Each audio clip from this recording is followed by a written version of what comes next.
Das Rätsel der verschwundenen Stadt. Johanna war Archäologin. Sie hatte ihr Leben der Suche nach verlorenen Zivilisationen gewidmet.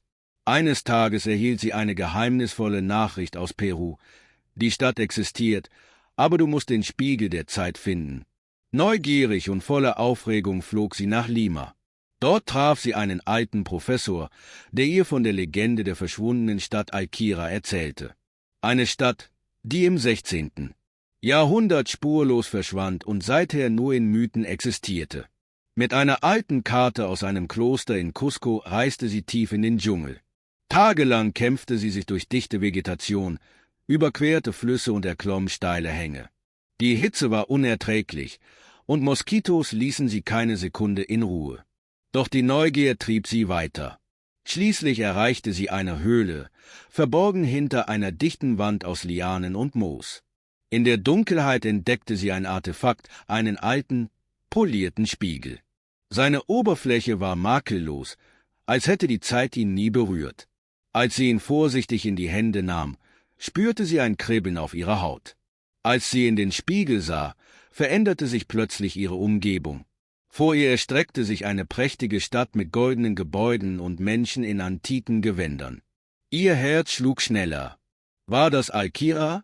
Erschrocken wich sie zurück und die Stadt verschwand. Der Spiegel war das Tor.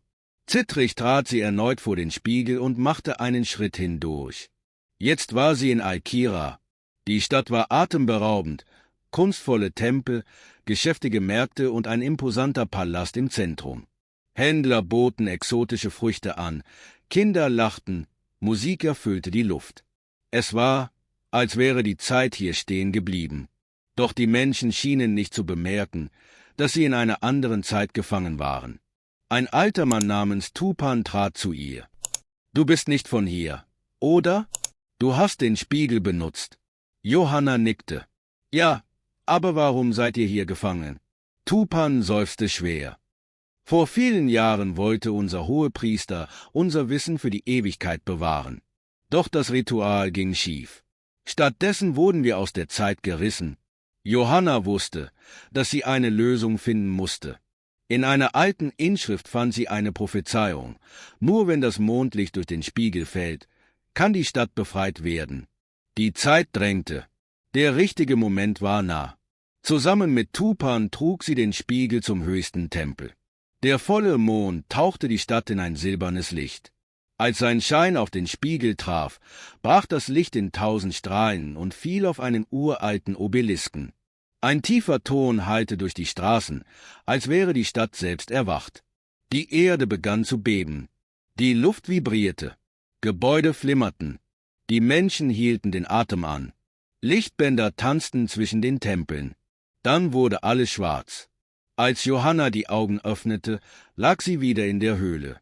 Der Spiegel war zerbrochen. War es nur ein Traum gewesen? Doch dann sah sie es. Dort, wo vorher nur dichter Dschungel gewesen war, erhoben sich goldene Türme in den Himmel. Alkira war zurück. Ein Windhauch strich durch die Bäume, und in der Ferne hörte sie eine leise Stimme. »Danke, Johanna.« Ein Schauer lief ihr über den Rücken. Sie drehte sich um, doch niemand war da. War es Tupan gewesen? Oder die Stadt selbst, die ihr Dank aussprach? Sie trat aus der Höhle ins Mondlicht. Vor ihr lag Alkira, nicht mehr ein Schatten der Vergangenheit, sondern lebendig und strahlend. Die Straßen waren belebt, Lichter flackerten in Fenstern, und in der Ferne erklang sanfte Musik. Johanna konnte es kaum fassen. Die Stadt hatte Jahrhunderte in der Dunkelheit verbracht, und nun war sie zurück in der Welt. Was würde das bedeuten? Wie würde die moderne Welt auf dieses Wunder reagieren? Mit klotzendem Herzen machte sie sich auf den Weg zur Stadt bereit, die Geschichte der wiedergeborenen Stadt der Welt zu erzählen.